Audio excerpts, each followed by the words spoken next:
नमस्कार दोस्तों, डेट है आज की 25 जुलाई 2023 और स्वागत है आपका एटोएल डिस्कशन में। बहुत सारे आर्टिकल्स आज डिस्कस करेंगे, काफ़ी इंपॉर्टेंट और फ्रूटफुल डिस्कशन रहेगी। India Sri Lanka relations, ASEAN, disaster risk reduction, gig workers के लिए बिल पास हुआ है राजस्थान में, सैंपल सर्वेज में दिखते हैं, मेथडोलॉजी गलत है, एथिकल टर्म, क्वेश्चन आंसर, बहुत कुछ डिस्कस करेंगे। चलिए डिस्कशन स्टार्ट करते हैं। आज के डिस्कशन का फर्स्ट इंपॉर्टेंट आर्टिकल आसियान से संबंधित है और आप जीएस पेपर सेकंड के इस टॉपिक से आर्टिकल को रिलेट कर सकते हो। आप ये मैप ध्यान से देखिए, बीच में आपको ये जो रीजन दिख रहा है ना, ये है इंडो पैसिफिक रीजन। दो ओशंस का संगम है, इंडियन ओशन प्लस में पैसिफिक ओशन। अब इस इंडो पैसिफिक रीजन के बिल्कुल बीचों बीच एक ऑर्गेनाइजेशन आती है जिसका नाम है आसियान। आसियान मतलब 10 कंट्रीज का एक ग्रुप है। साउथ ईस्ट एशिया में ये 10 देश आते हैं। ये इस प्रकार से नाम भी आप देख सकते हो स्क्रीन पे। एक एक नाम मैं नहीं लूँगा, आप पोज करके देख सकते हो। म्यांमार, मलेशिया, इंडोनेशिया, सिंगापुर, ये सारे देश। तो बात ये है कि इस रीजन में किसी को पकड़ बनानी है ना, तो आसियान को साथ लेके चलना ही होगा। आसियान ग्रुप जो कि इस्टेब्लिश हुआ था 1967 में बैंकॉक डिक्लेरेशन के बाद। समय समय पर देखो आसियान कि ना फॉरेन मिनिस्टर्स और प्रीमियर्स की मीटिंग होती रहती है। तो हाल ही में आसियान के जो मेंबर कंट्रीज हैं ना, उनके फॉरेन मिनिस्टर्स की मीटिंग हुई 56th, और ऐसे एटमॉस्फेयर में मीटिंग हुई। आज के समय में वर्ल्ड आपको पता है काफ़ी सारी प्रॉब्लम्स से जूझ रहा है। प्रॉब्लम्स जैसे कि क्लाइमेट चेंज की समस्या, प्रॉब्लम्स जैसे कोविड-19 की महामारी अभी थम गई है, लेकिन इकोनॉमिक स्लोडाउन अभी भी हो रहा है। मतलब विभिन्न देशों की जो इकोनॉमीज हैं स्लो कर रही हैं। यूक्रेन रशिया वार, और इससे भी ज़्यादा, सबसे ज़्यादा इंपॉर्टेंट, यूएसए और चाइना के बीच में कन्फ्रंटेशन देखने को मिल रहा है। तो ऐसे क्लाइमेट में आसियान के फॉरेन मिनिस्टर्स की 56वीं मीटिंग ऑर्गेनाइज होती है। देखो आमतौर पे ना आसियान ग्रुप ऐसा ग्रुप है जिसे एक स्ट्रॉन्ग यूनिटी वाला ग्रुप माना जाता है। इसे आप कंपेयर कीजिए अपने देसी ऑर्गेनाइजेशन सार्क से। सार्क जो कि आस पड़ोस के, इंडिया के जो आस पड़ोस के देश है ना, साउथ एशिया के देश हैं, उनका एक ग्रुप है जिसमें पाकिस्तान भी है, नेपाल, भूटान, श्रीलंका, ये सारे देश हैं। बट सार्क के मेंबर कंट्रीज आपस में लड़ते रहते हैं, इसलिए सार्क बहुत कम एग्रीमेंट्स तक पहुंच पाता है। लेकिन इसके विपरीत आसियान को एक अच्छा ऑर्गेनाइजेशन माना जाता है। आसियान का अपना एक संविधान भी है, आसियान का अपना एक चार्टर भी है। आसियान के मेंबर कंट्रीज के बीच बहुत ज़्यादा आपस में ट्रेड भी होता है, जबकि सार्क के मेंबर कंट्रीज में आपस में ट्रेड बहुत कम होता है। समझ गए? तो अभी जो प्रेसिडेंसी है ना आसियान की, वो इंडोनेशिया के पास में है, और प्रेसिडेंसी इंडोनेशिया के पास में है। तो इंडोनेशिया ने बोला आसियान जो है वो ग्रोथ का एक एपिसेंटर है, क्योंकि यहाँ की जो इकोनॉमीज हैं वो तेजी से ग्रो कर रही हैं। बड़ी बड़ी पावर्स आसियान की इंपॉर्टेंस को समझ रही हैं, इसलिए आसियान पे फोकस कर रही हैं। इसके अलावा देखो आसियान ने यह भी बोला कि हमारा जो फोकस है ना अभी 3 डायमेंशंस पे ज़्यादा है। फिर से बोलता हूं, आसियान का फोकस अभी 3 डायमेंशंस पे ज़्यादा है। पहला पॉलिटिकल कम्युनिटी, दूसरा इकोनॉमिक कम्युनिटी, तीसरा सोशियो कल्चरल कम्युनिटी। क्या मतलब है इस चीज़ का? 3 टाइप की कम्युनिटीज आसियान बनाना चाहता है। पॉलिटिकल कम्युनिटी मतलब आसियान के जो मेंबर कंट्रीज हैं कोई भी विवाद को सुलझाएं डेमोक्रेटिक ढंग से और हार्मोनियस इन्वायरमेंट में। दूसरा इकोनॉमिक कम्युनिटी मतलब आसियान के जो मेंबर कंट्रीज हैं उनके बीच में ट्रेड और ज़्यादा हो, इकोनॉमीज हैं इन मेंबर कंट्रीज की आपस में इंटीग्रेटेड हो। सबसे लास्ट में सोशियो कल्चरल कम्युनिटी मतलब आसियान के जो सिटीजन्स हैं उनकी लाइफ के स्टैंडर्ड को इम्प्रूव किया जाए, उनकी वेलबींग को इंश्योर किया जाए। ये चीजें आती हैं सोशियो कल्चरल कम्युनिटी में। तो 3 प्रकार की कम्युनिटीज आसियान इस्टेब्लिश करना चाहता है, पॉलिटिकल कम्युनिटी, इकोनॉमिक कम्युनिटी और सोशियो कल्चरल कम्युनिटी। ये तो देखो हुई बेसिक्स की बात, बट मुद्दे की बात ये है आसियान ऐसा ना कर नहीं पा रहे हैं। आसियान ये सब चीजें नहीं कर पा रहा है। आसियान में भी फूट आ गई है, मेंबर कंट्रीज एकजुट नहीं रह सके हैं आसियान के। अभी देखो म्यांमार में ना कू हो गया था, मिलिट्री रूल है म्यांमार में अभी। तो म्यांमार में मिलिट्री सिटीजन्स पे अत्याचार कर रही थी। इस मुद्दे को कैसे टैकल किया जाए, आसियान ने कोशिश की। एक 5 पॉइंट पीस फॉर्मूला भी बनाया, बट देखो कुछ देश जो हैं आसियान के वो इस फॉर्मूले को स्वीकार करने को तैयार नहीं है। आसियान ने डिसाइड किया कि हम म्यांमार के मिलिट्री रूलर्स से फिलहाल डील नहीं करेंगे या अपने ढंग से डील करेंगे स्ट्रिक्टली। बट थाईलैंड ने बोला नहीं भैया, हम आपकी बात नहीं मानते। थाईलैंड म्यांमार के जो मिलिट्री रूलर्स हैं उनसे लगातार कोऑपरेट कर रहा है। थाईलैंड के जो हाई क्लास के रिप्रेजेंटेटिव्स हैं, हायर रैंक के, वो म्यांमार के मिलिट्री रूलर्स के साथ मुलाकातें कर रही हैं। तो यहां पे फूट आ गई, समझ गए। अब एक और बड़ा इशू जो आसियान फेस कर रहा है वो है, देखो, यूएस और चाइना के बीच में कन्फ्रंटेशन। देखो, आप बोलोगे सर आसियान का इन मामलों में क्या लेना देना, दोनों के बीच में टेंशंस हैं तो आसियान के बीच में क्या काम। देखो, ये दोनों ना बड़ी पावर्स हैं, यूएसए और चाइना। चाइना के तो नजदीक के देश हैं ये आसियान के मेंबर कंट्रीज, और यूएसए का ट्रेडिशनली यहां पे इन्फ्लुएंस रहा है। यूएसए नहीं चाहता कि चाइना का दबदबा इस इंडो पैसिफिक रीजन में किसी भी प्रकार से इंक्रीज हो। मतलब चाइना के राइज को किसी भी प्रकार से यूएसए रोकना चाहता है, इसलिए यूएसए कोशिश कर रहा है कि इस रीजन के ना ज्यादा से ज्यादा देश हमारी साइड में आए, हमारे ग्रुप में आए, वो चाइना के ग्रुप में ना शामिल हों। गुटबाजी चल रही है, समझ गए। अब आसियान के कुछ मेंबर कंट्रीज तो बिल्कुल ही चाइना के ऊपर डिपेंडेंट है, जैसे लाओस है, कंबोडिया है और अब म्यांमार भी है। ये वो देश हैं जो पूरी तरह से चाइना के ऊपर डिपेंडेंट है, ये चाइना का विरोध नहीं करेंगे। और जो दूसरे देश हैं, जैसे देखो इंडोनेशिया, सिंगापुर तो यूएस की साइड है, इंडोनेशिया थोड़ा न्यूट्रल खेलने की कोशिश करता है, और फिलीपींस, पहले चाइना के साथ रिश्ते ठीक हो गए थे बीच में, अब लेकिन फिर से अपने आप को असर्ट करने लगा है, यूएसए की साइड ज्यादा बोलने लगा है फिलीपींस आज के समय में। तो पॉइंट ये है कि आसियान के ना मेंबर कंट्रीज आपस में डिवाइडेड हैं, कुछ चाइना की साइड हैं, कुछ न्यूट्रल प्ले करते हैं अपने आप को, कुछ यूएसए की साइड भी हैं। इस वजह से अब एक चीज आपको पता है, साउथ चाइना सी में ना चाइना अपनी दादागिरी दिखाता है। चाइना क्या करता है, ये 9 डैश लाइन है, ये जो लाइन है ना, ये है 9 डैश लाइन। चाइना बोलता है कि इसके अंदर, इस 9 डैश लाइन के अंदर जो भी एरिया आता है वो हमारा एरिया है। हिस्टोरिकली हमने यहां के रिसोर्सेज को एक्सप्लोइट किया है, तो अब भी हम ही करेंगे, ऐसा चाइना का मानना है। लेकिन देखो, इस 9 डैश लाइन के अंदर जिस एरिया पे चाइना क्लेम करता है ना, उस एरिया में तो बहुत सारे आसियान कंट्रीज के एरियाज भी आ जाते हैं, जैसे फिलीपींस के कुछ आइलैंड्स आ गए, वियतनाम के कुछ आइलैंड्स आ गए, इंडोनेशिया के भी कुछ आइलैंड्स आ गए। तो ना ये आसियान के मेंबर कंट्रीज चाइना के इस क्लेम से खुश नहीं है, क्योंकि चाइना तो इनके एरियाज पे भी अपना कब्जा जमा रहा है ना। चाइना तो इनके देशों के आइलैंड्स जो हैं उन पर भी अपने मिलिट्री बेस इस्टेब्लिश कर रहा है। तो होना तो ये चाहिए कि जो आसियान ऑर्गेनाइजेशन है ना, वो चाइना को बोले सीधा सीधा कि भैया आप हमारे शिप्स को इस 9 डैश लाइन के अंदर के एरिया में, ये जो 9 डैश लाइन है ना, आप हमारे शिप्स को इस एरिया के अंदर क्यों नहीं जाने देते, क्यों दादागिरी करते हो। और देखो, कोशिश भी की है आसियान ने चाइना को बोला है कि आपके साथ मिलके हम एक कोड ऑफ कंडक्ट ड्रा करते हैं साउथ चाइना सी के लिए। मतलब यहां पे कैसे शिप्स जाएंगे, कैसे कोई देश कैसे बिहेव करेगा, यहां पे एग्रेसिवनेस नहीं शो करेगा, इन सब चीजों के लिए हम ना एक कोड ऑफ कंडक्ट बनाते हैं। लेकिन देखो, चाइना ना इस इशू पे इंटरेस्ट ही नहीं ले रहा है, और आसियान चाइना को स्ट्रिक्टली बोल नहीं रहा है कि आप कोड ऑफ कंडक्ट बनवाइए हमारे साथ बैठ के। तो यहां पे आसियान जो ग्रुप है ना वो कमजोर पड़ रहा है। इसके बाद आर्टिकल में बोला जाता है, देखो यूएस और चाइना के बीच में जो टेंशंस बढ़ रही है ना इस इंडो पैसिफिक रीजन में, आसियान ने ना अपना एक आउटलुक रिलीज किया इसी बीच, ASEAN outlook on Indo Pacific, ASEAN outlook on Indo Pacific यानी AOIP। इसमें 4 आइडेंटिफाइड एरियाज हैं। सबसे पहले मैरीटाइम कोऑपरेशन, दूसरे नंबर पे कनेक्टिविटी, तीसरे नंबर पे यूएन सस्टेनेबल डेवलपमेंट गोल्स 2030 और चौथे नंबर पे इकोनॉमिक कोऑपरेशन। मतलब इन 4 चीजों पे आसियान फोकस करेगा। राइटर बोलते हैं, देखो ये सिर्फ चीजें ना पेपर्स में रह जाती हैं, इनका एक्चुअल इंप्लीमेंटेशन नहीं हो पाता। इसका रीजन एक ये भी है कि आसियान के मेंबर कंट्रीज में अब ना वो पहली जैसी यूनिटी नहीं रही है, सब अपना अपना खेल रहे हैं। जिस प्रकार से पहले यूनाइटेड था आसियान, आज के समय में वैसा यूनाइटेड नहीं है। लास्ट में अब इंडिया के एंगल की बात करते हैं।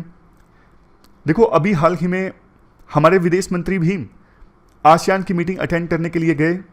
वैसे देखो इंडिया डायरेक्टली आसियान का पार्ट नहीं है, बट कुछ ऐसी ऑर्गेनाइजेशंस है ना जैसे ASEAN+3, ईस्ट एशिया फोरम, तो ऐसे प्लेटफॉर्म्स में इंडिया भी शामिल है। तो राइटर कहते हैं जाने को देखो विदेश मंत्री प्रधानमंत्री मोदी के साथ फ्रांस और यूएई की यात्रा पर भी जा सकते थे, लेकिन उन्होंने पसंद किया कि वो आसियान की मीटिंग अटेंड करने के लिए जाएं, क्योंकि आसियान की इंपॉर्टेंस इंडिया के लिए काफ़ी ज़्यादा है। इस मौके पे उन्होंने हाईलाइट किया कि एक तरफ आसियान का जो विजन है ना इंडो पैसिफिक को लेके AOIP, और दूसरी तरफ इंडिया का इनिशिएटिव है इंडो पैसिफिक ओशन इनिशिएटिव। दोनों के बीच में कन्वर्जेंस है, दोनों इनिशिएटिव्स के जो ऑब्जेक्टिव्स है ना मिलते हैं, दोनों को साथ मिलकर काम करना चाहिए और पार्टनरशिप मजबूत बनाने के लिए अलग अलग एरियाज में साथ मिलकर काम किया जा सकता है, जैसे cyber domain, financial domain, maritime security domain. तो ये पूरा आर्टिकल हमने डिस्कस किया आसियान से संबंधित। अब चलते हैं आगे। इसके बाद नेक्स्ट आर्टिकल डिजास्टर्स से संबंधित है। आप देखो जीएस पेपर 3 में जो डिजास्टर मैनेजमेंट टॉपिक है ना, वहां से इस आर्टिकल को रिलेट कर सकते हो। कंटेक्स्ट क्या है, देखो ये चीज़ तो आपने भी नोटिस की होगी, आज के समय में पूरे वर्ल्ड में ना ज़्यादा से ज़्यादा डिजास्टर्स आ रहे हैं और बहुत लोगों की जाने जा रही हैं। 10 दिन पहले 3 कॉन्टिनेंट्स में हीट वेव्स देखने को मिली, ज़बरदस्त फॉरेस्ट फायर्स देखने को मिली, ग्रीस में, कनाडा में। आप हमारे देश में देख लीजिए किस प्रकार से यमुना नदी में पानी का लेवल बहुत ज़्यादा बढ़ गया और दिल्ली का एक बड़ा हिस्सा सबमर्ज हो गया। इन सब क्लाइमेट संबंधित इवेंट से कितना ज़्यादा नुकसान हुआ, देखो इसका तो अभी अंदाज़ा नहीं लगाया गया है, बट एक चीज़ साफ है कि ना और ज़्यादा करना चाहिए विभिन्न देशों की सरकारों को इस प्रकार के डिजास्टर से जो नुकसान होता है ना उससे निपटने के लिए। समझ गए? विभिन्न देश क्या करते हैं, जब देखो डिजास्टर हो जाता है ना तब बिलियंस ऑफ डॉलर्स खर्च करते हैं डिजास्टर्स की वजह से जो नुकसान हुआ है उसको ठीक करने के लिए। अरे भैया कुछ पैसा पहले ही लगा दो ताकि प्रिवेंशन हो सके और डिजास्टर का ज़्यादा नेगेटिव इम्पैक्ट देखने को ही ना मिले। समझ गए? डिजास्टर होने के बाद आप पैसा लगा रहे हो तो उसका क्या फ़ायदा, पहले लगाओ ना। पहले से आप तैयार रहोगे तो डिजास्टर के इम्पैक्ट को कम से कम किया जा सकता है। इसके बाद राइटर बोलते हैं जैसे देखो एक सस्टेनेबल डेवलपमेंट गोल है ना, गरीबी कम करने के लिए, सस्टेनेबल डेवलपमेंट लाने के लिए, उसी प्रकार से ना डिजास्टर के रिस्क को कम करने के लिए भी ना विभिन्न देशों के द्वारा एक फ्रेमवर्क अपनाया गया है, रूल बुक अपनाई गई है जिसका नाम है Sendai framework for disaster risk reduction 2015 से 2030 के बीच में। तो इस फ्रेमवर्क को विभिन्न देशों ने अपनाया था। राइटर कहते हैं ये ग्लोबल रोड मैप जो है ना, अब हम बीच में पहुंच गए हैं, 2023 आ गया है, लेकिन ना जहां पे हमें होना चाहिए था ना, मतलब 8 सालों में जितना प्रोग्रेस हमें करनी चाहिए थी उतनी प्रोग्रेस हम इस फ्रेमवर्क में नहीं कर पाए हैं, इस ग्लोबल रोड मैप में नहीं कवर कर पाए हैं। लेकिन अभी भी समय है, अभी भी बहुत कुछ नहीं बिगड़ा है। As a sense of urgency people centric approach अपना के हम डिजास्टर से होने वाली लॉसेस को ना बहुत ज़्यादा कम कर सकते हैं 2030 आते आते। अच्छी बात यह है कि विभिन्न देश भी एक साथ आ रहे हैं क्योंकि उनको भी अब डिजास्टर्स का खतरा महसूस हो रहा है और उनको लगता है कि साथ मिलकर काम करने की आवश्यकता है। जैसे देखो G20 की प्रेसिडेंसी इस बार इंडिया के पास में है, तो G20 में ना इंडिया ने इस फोकस को काफ़ी तवज्जो दी है। इंडिया ने पहला G20 disaster risk reduction working group establish किया है और G20 की मीटिंग में इसे प्रायोरिटी पर हैंडल किया जाएगा, डिजास्टर रिस्क रिडक्शन वाले इशू को। ये देखो सिग्निफिकेंट इसलिए भी है क्योंकि G20 जो है बहुत ही इंपॉर्टेंट बॉडी है। G20 के मेंबर कंट्रीज ग्लोबल जीडीपी में 85% कंट्रीब्यूट करते हैं। टोटल वर्ल्ड की जितनी पॉपुलेशन है 2/3 तो इन्हीं G20 के मेंबर कंट्रीज की है। कुछ लोग बोलेंगे इकोनॉमिक डिसीजंस पे फोकस करती है G20, इसका डिजास्टर मैनेजमेंट से क्या लेना देना? अरे सीधा सीधा लेना देना है। इकोनॉमिक डिसीजंस ही तो इम्पैक्ट डालते हैं क्लाइमेट चेंज पर। मान लीजिए आज के समय में ये डिसीजन ले लिया जाए कि विभिन्न देश जो हैं G20 के जो मेंबर कंट्रीज हैं वो कोल का इस्तेमाल नहीं करेंगे एनर्जी प्रोड्यूस करने के लिए। अब ये इकोनॉमी डिसीजन है, लेकिन क्लाइमेट चेंज पर कितना इंपैक्ट पड़ेगा? इलेक्ट्रिक व्हीकल्स का फैसला है, इकोनॉमी संबंधित फैसला है, लेकिन सीधा सीधा क्लाइमेट चेंज से लेना देना है। तो कहने का मतलब ये है इकोनॉमिक डिसीजंस जो है ना लिंक्ड हैं डिजास्टर से। और देखो इससे भी ज़्यादा इकोनॉमिक टूल्स की सहायता से ये इंश्योर किया जा सकता है कि डिजास्टर्स का रिस्क कम से कम हो और फ्यूचर डिजास्टर्स ना हो। जैसे फॉर एग्जांपल ये इकोनॉमिक डिसीजन है कि हम इंफ्रास्ट्रक्चर कैसा बिल्ड करेंगे, ये इकोनॉमिक डिसीजन है हम अर्बन प्लानिंग कैसे करेंगे, तो अर्बन प्लानिंग, इंफ्रास्ट्रक्चर कैसा हो, अगर इन चीज़ों पे ध्यान दिया जाए ना तो डिजास्टर्स के नेगेटिव इंपैक्ट को कम से कम किया जा सकता है। इसके बाद राइटर पॉइंट लाते हैं, क्योंकि देखो अब डिजास्टर्स पहले के अपेक्षाकृत काफ़ी ज़्यादा आ रहे हैं और इंटरकनेक्टेड रिस्क हैं। कुछ डिजास्टर्स ऐसे हैं जिनसे सिर्फ एक देश को रिस्क नहीं है, कई सारे देशों को एक साथ रिस्क है। इसलिए ना बहुत सारे देश तो मांग उठाने लगे हैं कि ये जो फ्रेमवर्क है ना, Sendai framework for disaster risk reduction, जो विभिन्न देशों ने अपनाया था 2015 में, इस टारगेट को, इस फ्रेमवर्क को अचीव करना है 2030 से पहले। तो विभिन्न देश मांग करने लगे हैं कि इसका मिड टर्म रिव्यू होना चाहिए कि अभी तक विभिन्न देशों ने कितनी प्रोग्रेस करी है, क्या कुछ किया जा चुका है, इस फ्रेमवर्क में जो बोला गया था कितना कुछ अचीव हो पाया है, सब मिड टर्म रिव्यू में आप शामिल करो ताकि पता तो लगे फिलहाल स्टेटस क्या है। इसके बाद ना राइटर ये बोलते हैं अगर डिजास्टर के रिस्क को कम करना है ना तो 3 चीजों पे ध्यान देना जरूरी है। ये 3 चीजें आप याद रखिएगा हमेशा, जब भी डिजास्टर की बात आए ये 3 चीजें तो मान लीजिए लिखनी ही लिखनी है। सबसे पहले early warning system. Early warning system मतलब पहले से पता लग जाए कि डिजास्टर आने वाला है। जैसे देखो इंडिया में अभी हाल ही में बिपरजॉय साइक्लोन आने वाला था, पहले से पता लग गया, सरकार ने अपने आप को तैयार कर लिया, हर प्रकार की तैयारी सरकार ने पहले ही कर ली थी इस साइक्लोन से निपटने से पहले, तो जान माल के नुकसान को कम से कम किया जा सका। तो अर्ली वार्निंग सिस्टम ऐसा होना चाहिए जो हर तरह के डिजास्टर को कवर करे, कैसा भी डिजास्टर हो, फ्लड हो, साइक्लोन हो, हर तरह के डिजास्टर को। और दूसरा, वर्ल्ड में हर एक पर्सन इससे कवर्ड हो। ऐसा नहीं कि कुछ देशों के लिए अर्ली वार्निंग सिस्टम अवेलेबल हो और कुछ देशों के लिए ना हो, खास करके गरीब देशों के लिए दिक्कत है। तो यूनाइटेड नेशंस सिक्योरिटी जनरल ने ना, यूनाइटेड नेशंस सेक्रेटरी जनरल ने ये बोला था कि early warning for all initiative, मतलब यूनिवर्सल कवरेज होना चाहिए हर एक पर्सन का अर्ली वार्निंग सिस्टम से 2027 से पहले तक। ये कीवर्ड आप इस्तेमाल करिएगा, वैल्यू एडिशन होगा। अब दूसरी चीज है रिजिलियंट इंफ्रास्ट्रक्चर। रिजिलियंट इंफ्रास्ट्रक्चर मतलब इंफ्रास्ट्रक्चर ऐसा होना चाहिए कि कम से कम नुकसान हो किसी डिजास्टर का। हाल ही में ना न्यूजीलैंड का ओकलैंड एयरपोर्ट पानी से भर गया फ्लड की वजह से। यूएस का एक फार्मास्यूटिकल प्लांट, इसे तो डिस्ट्रॉय कर दिया साइक्लोन ने, टोर्नाडो ने। तो मतलब आवाजें उठने लगी हैं कि आपका इंफ्रास्ट्रक्चर, आपकी बिल्डिंग ऐसी होनी चाहिए जिसका डिजास्टर जिसके ऊपर कम से कम इंपैक्ट पड़े। इंडिया ने ना इसके लिए एक फ्रेमवर्क भी बनाया है, मतलब एक कोलिशन बनाया था 2019 में, coalition for disaster resilient infrastructure, ताकि ना ऐसी पॉलिसीज बने, ऐसी कैपेसिटी बिल्डिंग आए विभिन्न देशों में कि रिजिलियंट इंफ्रास्ट्रक्चर इस्टेब्लिश हो विभिन्न देशों में, ताकि डिजास्टर्स का कम से कम इंपैक्ट पड़े। अब सबसे लास्ट में है फाइनेंसिंग। डिजास्टर के रिस्क को कम करना है तो पैसा चाहिए, इंफ्रास्ट्रक्चर अच्छा इस्टेब्लिश करना है तब भी पैसा चाहिए।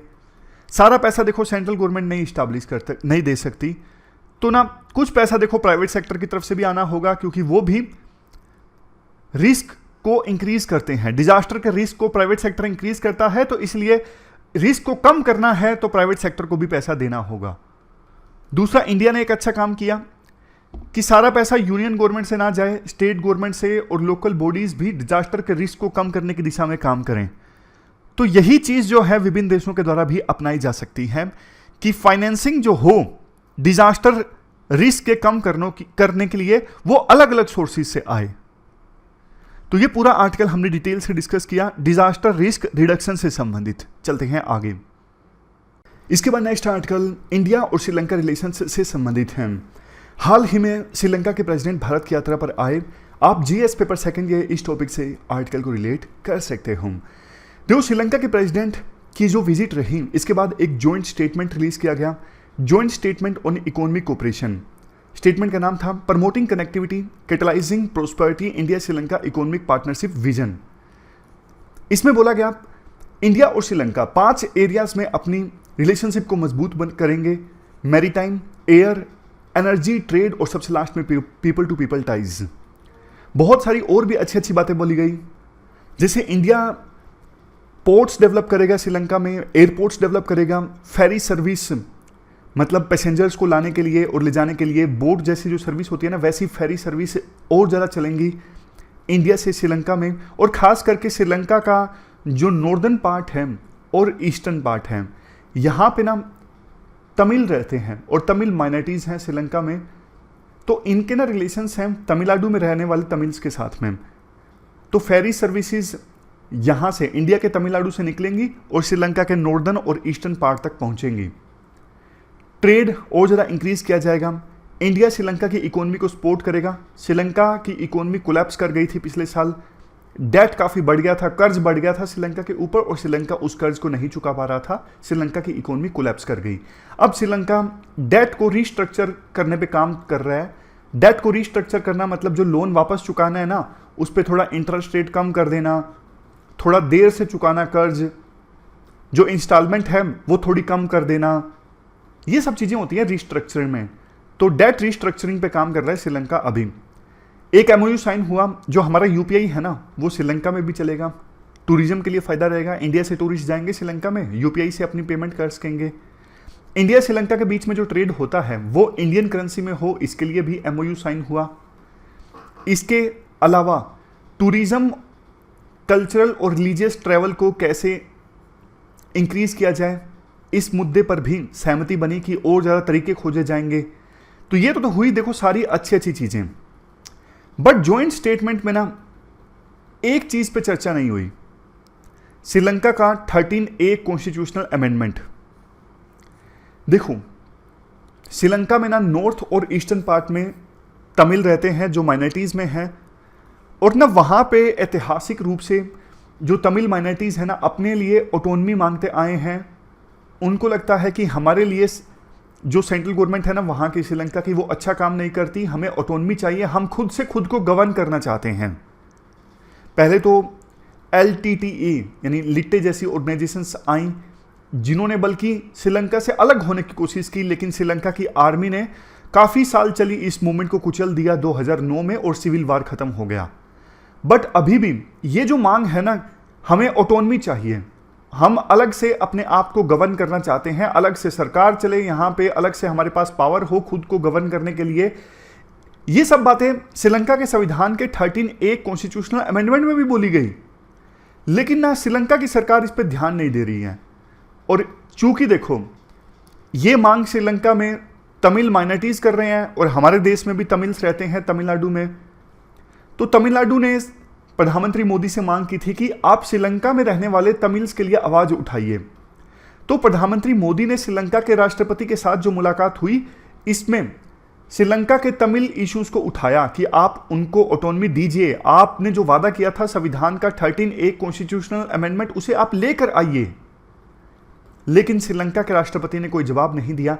श्रीलंका के राष्ट्रपति की जो पार्टी है ना SLPP, इन्होंने साफ पहले ही कर दिया था कि हमारे पास इलेक्टोरल मैंडेट नहीं है। ये 5 साल के लिए नहीं चुन के आए थे। पिछले साल श्रीलंका में काफ़ी उथल पुथल हो गई थी, गोटाबाया राजपक्षे उनको अपना पद छोड़ना पड़ा था। उस उथल पुथल के बाद ये जो राष्ट्रपति है ना रानिल विक्रमसिंघे, तब राष्ट्रपति बने थे। तो ये बोलते हैं कि भैया हम इलेक्शन में नहीं चुने गए थे, हम तो जोड़ तोड़ की सरकार में चुने गए थे बीच में ही, तो हमारे पास इलेक्टोरल मैंडेट नहीं है ये प्रॉब्लम सोल्व करने का। लेकिन देखो एक चीज़ देखी गई, हुआ क्या, जब प्रधानमंत्री मोदी ने श्रीलंका के राष्ट्रपति के सामने तमिल माइनॉरिटीज़ का इशू उठाया ना, और श्रीलंका के संविधान का कॉन्स्टिट्यूशनल अमेंडमेंट 13A का इशू उठाया, तो श्रीलंका के राष्ट्रपति चुप रहे, उन्होंने कोई स्टेटमेंट नहीं दी। इवन जॉइंट स्टेटमेंट में भी इसका कोई जिक्र नहीं मिला। तो एक तरफ से ना मैसेज है श्रीलंका की तरफ से कि वो भारत से एक्सपेक्ट नहीं करता, बेशक भारत हमारी मदद कर रहा है इकोनॉमी को ठीक करने में और बहुत तरीकों से भारत हमारी मदद कर रहा है, लेकिन हम फिर भी भारत से ये एक्सपेक्ट नहीं करते कि वो बार बार बायलैटरल नेगोशिएशंस में पुराना इशू उठाएं, कॉन्स्टिट्यूशनल अमेंडमेंट 13A का यानी तमिल माइनॉरिटीज़ का। ये सिग्नल है, ये मैसेज है श्रीलंका की तरफ से। राइटर ये कहते हैं लास्ट में, देखो वैसे श्रीलंका और इंडिया के रिलेशंस ठीक ठाक हैं, बहुत ज़्यादा खराब नहीं है, ठीक रिलेशंस हैं, लेकिन देखो रिश्तों को जो और मजबूत बनाना है, एक बेहतर फ्यूचर का निर्माण करना है ना, तो पास्ट के जो ये इश्यूज है ना, for example constitutional amendment 13A, इनको एड्रेस करना जरूरी है, तभी रिश्तों को और ज्यादा मजबूत बनाया जा सकता है। तो ये पूरा आर्टिकल हमने डिस्कस किया इंडिया श्रीलंका रिलेशंस से संबंधित। इसके बाद देखो एक अच्छा आर्टिकल है, राजस्थान में ना गिग वर्कर्स के राइट्स के लिए बिल पास हो गया है। अब यूपीएससी यूं तो नहीं पूछेगी कि राजस्थान में जो बिल पास हुआ है उसके प्रोविजंस बताइए, नहीं। इसको ना आप एज ए एग्जांपल इस्तेमाल कर सकते हो आंसर राइटिंग में। कहां पे गिग इकोनॉमी के बारे में क्वेश्चन आ जाए वहां पे यूज कर सकते हो, एम्प्लॉयमेंट से संबंधित कोई क्वेश्चन आ जाए वहां पे इसे एज ए एग्जांपल यूज कर सकते हो। जो बिल पास हुआ है ना राजस्थान में, उसमें बोला गया है एक वेलफेयर बोर्ड इस्टेब्लिश किया जाएगा। उस वेलफेयर बोर्ड में एग्रीगेटर, जैसे उबर ओला होते हैं ना, जो कस्टमर और कैब ओनर को आपस में मिलाते हैं, एग्रीगेटर या फिर primary employer, for example Blinkit जैसी कंपनीज हैं जो डायरेक्टली 14 रुपये 15 रुपये देते हैं एक ऑर्डर को फुलफिल करने के। जो भी ये हैं एग्रीगेटर या फिर प्राइमरी एम्प्लॉयर, इनके रिप्रेजेंटेटिव होंगे, सिविल सोसाइटी के रिप्रेजेंटेटिव होंगे उस वेलफेयर बोर्ड में, गिग वर्कर्स के रिप्रेजेंटेटिव होंगे और सरकार के भी रिप्रेजेंटेटिव होंगे। ये जो वेलफेयर बोर्ड है ना, ये अलग अलग पॉलिसीज बनाएगा गिग वर्कर्स के इंश्योरेंस से संबंधित, और कोई बेनिफिट इनको देना है एजुकेशन से संबंधित या फिर हेल्थ बेनिफिट, उससे संबंधित स्कीम्स बनाएगा, पॉलिसीज बनाएगा ये वेलफेयर बोर्ड। इसके अलावा एक वेलफेयर फंड भी इस्टेब्लिश किया गया है जो काम करेगा गिग वर्कर्स के लिए। वेलफेयर फंड में पैसा कहाँ से आएगा? हर एक जो ट्रांजैक्शन होती है ना, उसका मिनिमम 1% मैक्सिमम 2%, 1 से लेकर 2% के बीच में सेस लगेगा जोमेटो उबर जो भी आप ट्रांजैक्शन करते हो उसके ऊपर, तो वो पैसा जाएगा इस वेलफेयर फंड में। और गिग वर्कर्स इंडिविजुअली भी कंट्रीब्यूट करेंगे। हालांकि गिग वर्कर्स का कहना है हमसे क्यों ले रहे हो, आप एग्रीगेटर से लीजिए, उबर ओला जोमेटो स्विगी इनसे लीजिए, आप हमसे मत लीजिए। तो कुल मिला के देखो ये एक अच्छी शुरुआत हुई है गिग वर्कर्स के वेलफेयर की। हमारे देश में बहुत सारे गिग वर्कर्स हैं, दिन रात काम करते हैं हमारे लिए, देश की जनता के लिए, लेकिन उनको उनके राइट्स नहीं मिलते, कोई सोशल सिक्योरिटी नहीं, कुछ नहीं। तो इसलिए ये एक शुरुआत हुई है। अब अलग अलग राज्यों को भी आगे आना चाहिए गिग वर्कर्स के लिए कानून बनाने के लिए। इसके बाद देखो टेक्स्ट कंटेक्स्ट का एक और आर्टिकल है। आर्टिकल में देखो एक डिबेट है। कुछ एक्सपर्ट्स जैसे समिका रवि, विवेक देब्रॉय ऐसे हैं जो बोलते हैं हमारे देश में जो ये सर्वेस कंडक्ट होते हैं ना, जैसे नेशनल सैंपल सर्वे या फिर नेशनल फैमिली हेल्थ सर्वे या फिर पीरियोडिक लेबर फोर्स सर्वे, समझ गए, NSS, NFHS और PLFS। एक्सपर्ट्स के अनुसार, विवेक देब्रॉय जैसे एक्सपर्ट्स के अनुसार इन सर्वेज में ना कमियां हैं, मेथोडोलॉजी गलत है, तभी ना भारत की जो असली डेवलपमेंट है ना वो रजिस्टर नहीं हो पा रही है। ये जो सर्वेज है ना रूरल एरियाज के प्रति बायस्ड रहते हैं, रूरल एरियाज की ज़्यादा पॉपुलेशन एस्टिमेट लगाते हैं, रूरल एरिया की पॉपुलेशन को ओवर एस्टिमेट करते हैं। समझ गए, भारत की इकोनॉमी बहुत ज़्यादा डायनामिक हो गई है पिछले 30 सालों में। इस वजह से सर्वे की जो मेथोडोलॉजी है इसे चेंज करने की आवश्यकता है, ताकि इंडिया की डेवलपमेंट जो है सही ढंग से सामने आए पूरे वर्ल्ड के सामने। एक व्यू ये है। अब इसका अपोजिट व्यू मैं आपको बताता हूं। दूसरे टाइप के एक्सपर्ट्स ऐसे हैं जो ये बोलते हैं कि देखो बेशक कुछ एरर हो सकती है डेटा में, लेकिन मेथोडोलॉजी में कमियां नहीं है। कुछ सर्वेज ऐसे हैं जिसमें रूरल एरियाज की पॉपुलेशन को ओवर एस्टिमेट किया गया है, और कुछ सर्वेज ऐसे भी हैं जहां पे रूरल एरियाज की पॉपुलेशन को अंडर एस्टिमेट किया गया है। लेकिन ये जो एरर्स हैं ना रैंडम एरर्स हैं, सिस्टमेटिक एरर्स नहीं है, मतलब मेथोडोलॉजी में कमी नहीं है। तो आप एक काम कीजिए, आप ना सैंपल अच्छे से उठाइए, मेथोडोलॉजी को चेंज करने के बजाय आप सैंपल्स को अच्छे से उठाइए। तो ये डिबेट है। कुछ लोग कह रहे हैं कि एक्सपर्ट्स कह रहे हैं कि मेथोडोलॉजी चेंज होनी चाहिए, सर्वेज अब आउटडेटेड हो गए हैं। कुछ बोल रहे हैं कि सर्वेज आउटडेटेड नहीं हो रहे हैं, एरर्स रैंडम हैं। लास्ट में सरकार ने क्या किया है, एक परनोब सेन कमेटी गठित की गई है। परनोब सेन जो स्टैटिस्टिशियन हैं उनकी अध्यक्षता में कमेटी गठित की गई है जो हर तरह की चीज़ों को एनालाइज करेगी कि मेथोडोलॉजी ठीक है या गलत है, क्या फर्दर किया जाए, कैसे सैंपल्स लिए जाएं।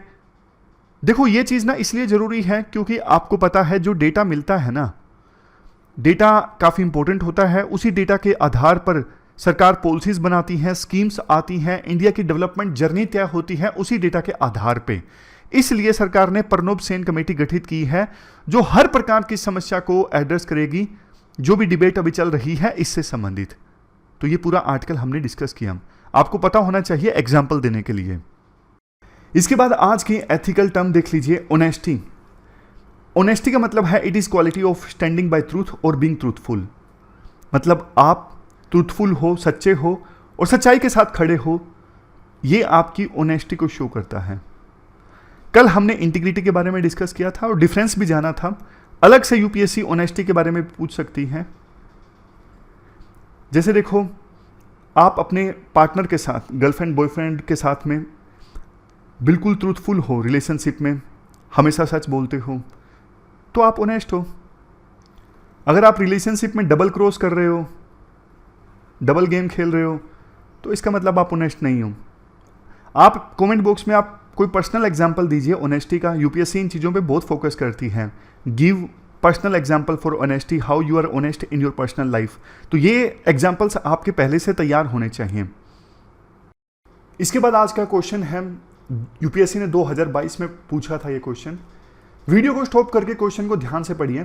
क्वेश्चन देखो, ये कहता है इंटेलेक्चुअल कॉम्पिटेंस और मोरल क्वालिटीज, इनके अलावा एम्पैथी और कंपैशन, ये कुछ दूसरी ट्रेट्स, दूसरे गुण हैं जो सिविल सर्वेंट में होने चाहिए। अगर सिविल सर्वेंट में एम्पैथी और कंपैशन ये भी गुण है ना, तो ये सिविल सर्वेंट्स की मदद करते हैं क्रूशियल इश्यूज और क्रिटिकल डिसीजंस लेने में।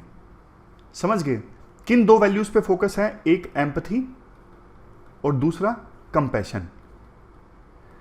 देखो, इंट्रोडक्शन में तो आप बताओगे कैसे ये वैल्यूज सिविल सर्वेंट्स के लिए बहुत इंपॉर्टेंट हैं। दोनों की आप डेफिनेशन बता सकते हो, मतलब आसान भाषा में बता सकते हो एम्पैथी और कंपैशन है क्या। मैं आपको बता देता हूं आसान भाषा में एक एग्जांपल के साथ। मान लीजिए आपने देखा आपके पड़ोस में किसी का ना घर बह गया बाढ़ की वजह से, फ्लड की वजह से। अगर देखो आप उसके पास जाकर बोलते हो कि मुझे दुख हुआ, आपका घर बह गया बाढ़ में, तो इसका मतलब आप सिंपैथी जाहिर कर रहे हो, आपके अंदर सिंपैथी है। आपने उस पर्सन को बोला कि आपका जो घर है वो बह गया बाढ़ में और मुझे इस चीज का दुख है। अब दूसरे नंबर पे आता है एम्पैथी। एम्पैथी का मतलब ये होता है कि जिस पर्सन का घर बाढ़ में बह गया, टूट गया, आप उसके शूज में अपने पैर रख के सोच रहे हो कि यार ये किस सिचुएशन से गुजर रहा होगा, इस पे क्या बीत रही होगी कि इसका घर जो है वो तबाह हो गया फ्लड की वजह से। तो ये एम्पैथी है। मतलब आपने उस पर्सन से बातचीत में बोला कि देखो मैं समझ सकता हूं कि आप पे क्या बीत रही है। समझ गए? मतलब सिंपैथी का एक अगला लेवल है एम्पैथी, जिसमें सामने वाला पर्सन ना उसके शूज में रख के सोचता है कि क्या गुजर रही होगी इस पर्सन पे। तीसरे नंबर पे है कंपैशन। कंपैशन एक लेवल फर्दर आगे है। सामने वाला पर्सन इमोशंस तो फील करता ही है उसके लिए जिसका घर बाढ़ में बह गया है, बल्कि एफर्ट्स भी लगाने की कोशिश करता है, कुछ ना कुछ सहायता करने की कोशिश करता है सामने वाले पर्सन के लिए जिसका घर बाढ़ में बह गया है। तो ये डिफरेंस है सिंपैथी, एम्पैथी और कंपैशन के बीच में। एक एक लेवल बढ़ता जाता है। सिंपैथी का अगला लेवल एम्पैथी, एम्पैथी का अगला लेवल कंपैशन। ये वीडियो को पॉज करके आप पढ़ लीजिएगा, आपको आसानी से समझ में आ जाएगा सिंपैथी, एम्पैथी और कंपैशन के बीच में डिफरेंस क्या है। एक ही एग्जांपल लिया है मैंने ताकि आपको आसानी से समझ में आ जाए। तो ये वैल्यूज हैं। तो सिविल सर्वेंट्स को कैसे फायदा होता है, वो ना लोगों की जरूरतों को समझ सकते हैं अगर उनके पास में एम्पैथी और कंपैशन है तो। जैसे एग्जांपल दिया जाता है बेजवाड़ा विल्सन का, इंडियन सिविल सर्वेंट और एक्टिविस्ट थे। इन्होंने अपना पूरा जीवन डेडिकेट कर दिया मैनुअल स्क्वेंजिंग को खत्म करने के लिए। उन्होंने समझा मैनुअल स्क्वेंजर्स की आवश्यकताएं क्या हैं, क्योंकि उनके पास में एम्पैथी और कंपैशन था। दूसरे नंबर पे इफेक्टिव डिसीजन मेकिंग। अगर कंपैशन होता है ना सिविल सर्वेंट्स के पास, तो वो इफेक्टिव डिसीजन ले सकते हैं, समाज को क्या चाहिए, वल्नरेबल सेक्शंस को क्या चाहिए। एम्पैथी और कंपैशन होता है तो ट्रस्ट डेवलप होता है जनता का सिविल सर्वेंट्स में, गवर्नेंस में। अभय भंग का एग्जाम्पल है, पब्लिक हेल्थ एक्सपर्ट थे, उन्होंने एक सोसाइटी बनाई सर्च, ताकि रूरल महाराष्ट्र में जो मार्जिनाइज्ड कम्युनिटी के लोग हैं उनको हेल्थ सर्विसेज प्रोवाइड की जा सके। नेक्स्ट एम्पैथी और कंपैशन है तो जो हमारे डिप्रेस्ड सेक्शंस है ना, डिसएडवांटेज सेक्शंस हैं, उनकी जरूरतों के हिसाब से पॉलिसीज बनाई जा सकती हैं। जैसे ट्राइबल लोगों को क्या चाहिए, for example doctor Prakash Amte और डॉक्टर मंदाकिनी आमटे, दोनों पति पत्नी। Doctor Prakash Amte Indian civil servant थे और सोशल वर्कर थे। दोनों ने मिलकर एक संस्था बनाई, लोक बिरादरी प्रकल्प, जिन्होंने महाराष्ट्र के ट्राइबल कम्युनिटीज़ के बारे में काम किया। सबसे लास्ट में conflict resolution and problem solving. Compassion होती है ना, तो सिविल सर्वेंट्स कन्फ्लिक्ट्स को उसी हिसाब से फिर फेस करते हैं, सभी सेक्शंस को साथ लेके चलते हैं और सॉल्यूशन फाइंडिंग उनकी अप्रोच होती है। तो ये सारी चीज़ें आप लिख सकते हो, कंक्लूजन में बता सकते हो कि एम्पैथी और कंपैशन कंसीडर किए जाने चाहिए intellectual competence and moral qualities के अलावा, और क्योंकि इनकी इंपॉर्टेंस है, इनकी वजह से प्रोग्राम्स जो बनेंगे वो अच्छे बनेंगे, कम्युनिटीज़ की जरूरत के हिसाब से बनेंगे। तो ये कुछ एक्स्ट्रा एग्जाम्पल भी आप कंसीडर कर सकते हो। अब समरी के माध्यम से जल्दी से रिवाइज कर लेते हैं। आसियान के बारे में हमने आर्टिकल डिस्कस किया, फॉरेन मिनिस्टर्स की मीटिंग हुई थी। आसियान के सामने चैलेंजेस क्या हैं, ये सारे यूक्रेन वार, इकोनॉमिक स्लोडाउन, कोविड-19, यूएस चाइना कन्फ्रंटेशन। आसियान में इंटरनल डिफरेंसेस हैं, जैसे म्यांमार से कैसे डील किया जाए, इसको लेकर डिफरेंस है। चाइना का इन्फ्लुएंस बढ़ रहा है, लेकिन आसियान कंट्रीज चाइना की अकाउंटेबिलिटी फिक्स नहीं कर रहे हैं। कोड ऑफ कंडक्ट फिक्स हो जाना चाहिए था साउथ चाइना सी में, लेकिन चाइना को प्रेशराइज नहीं किया जा रहा है। इसके अलावा इंडो पैसिफिक रीजन में जो डायनामिक्स हैं उनमें आसियान एक बड़ा रोल नहीं प्ले कर पा रहा है। इंडिया की एंगेजमेंट बड़ी है, ये बात सही है। इंडिया का भी इंडो पैसिफिक स्ट्रेटजी है और आसियान का भी अलग से उन्होंने एक स्ट्रेटजी रिलीज़ किया AOIP के नाम से, तो दोनों के बीच में कन्वर्जेंस है। इसके बाद डिजास्टर मैनेजमेंट वाला टॉपिक हमने डिस्कस किया। डिजास्टर ज़्यादा आ रहे हैं, Sendai framework for disaster risk reduction इसको लेके ज़्यादा प्रोग्रेस हुई नहीं है और मिड टर्म रिव्यू की मांग चल रही है। G20 की प्रेसिडेंसी इंडिया के पास में है, इंडिया ने डिजास्टर रिडक्शन पे काफ़ी फोकस किया है। 3 चीज़ों की आवश्यकता है, अर्ली वार्निंग सिस्टम सब तक आना चाहिए, इंफ्रास्ट्रक्चर रिजिलियंट होना चाहिए, और इसके लिए coalition for disaster resilient infrastructure India का ये इनिशिएटिव है, UN के साथ मिलकर इंडिया ने लॉन्च किया था। और तीसरे नंबर पे financing disaster risk reduction, disaster के रिस्क को कम करने के लिए पैसा चाहिए, सरकार सारा पैसा नहीं लगा सकती, प्राइवेट सेक्टर को और जो लोकल गवर्नमेंट्स हैं उनको भी कंट्रीब्यूट करना चाहिए। तो ये रहा 2 आर्टिकल्स जो आज हमने डिस्कस किए। लास्ट में ये क्वेश्चंस देख लीजिए जो आपको अटेम्प्ट करने हैं। दोनों क्वेश्चंस आपको ये अटेम्प्ट करने हैं 250 वर्ड्स में। तो ये थी हमारी आज की डिस्कशन। फिलहाल इस डिस्कशन में इतना ही है। Thank you very much for discussion.